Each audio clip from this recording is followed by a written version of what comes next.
بسم اللہ الرحمن الرحیم۔ تو دوستو ہم بات کرنے والے ہیں وہ پاگل سی ڈرامے کے بارے میں۔ تو دوستو آسن محاذ پر اعتبار کر کے سارا کی شادی اس سے کر دیتا ہے۔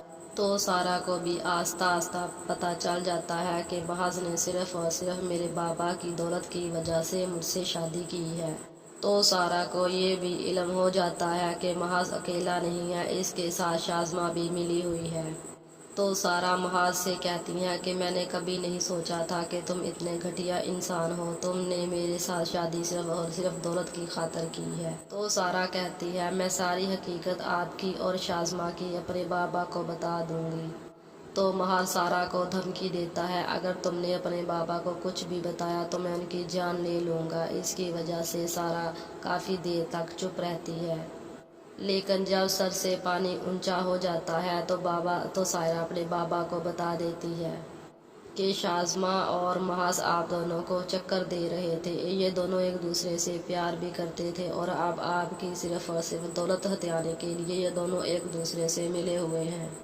تو آسن شازمہ سے بہت زیادہ غصہ ہوتے ہیں، لیکن آسن کی قسمت ہی خراب ہو جاتی ہے کہ شازمہ ماں بننے والی ہوتی ہے، تو جس کی وجہ سے آسن شازمہ کو اتنا کچھ نہیں کہتے، چپ کر جاتے ہیں کہ یہ میرے بچے کی ماں بننے والی ہے۔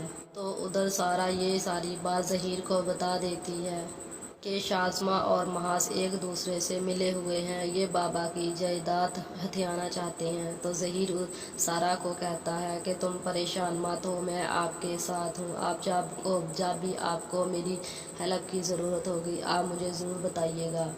تو محاذ شازمہ سے کہتا ہے کہ اب ہمیں صرف اور صرف آسن کو راستے سے ہٹانا ہوگا۔ تو شازمہ اور محاذ پلان بناتے ہیں۔ شازمہ کہتی ہے کہ میں ایک پارٹی رکھوں گی اور آپ کو بھی وہاں انوائٹ کروں گی، تو آپ پوری تیاری کے ساتھ آنا، تو ہم وہاں آسن کا کام تمام کر دیں گے۔ تو محاذ پارٹی میں پوری تیاری کے ساتھ آتا ہے اور آسن کو مارنے کے لیے، لیکن سارا بھی کہاں ہار ماننے والی ہے، وہ ان دونوں پر نظر رکھتی ہے۔ سارا شازمہ اور محاذ دونوں کا پلان سن لیتی ہے۔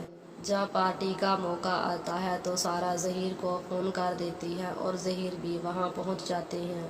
جب محاذ آسن کو مارنے لگتا ہے تو ادھر سے سارا حاضر ہو جاتی ہے۔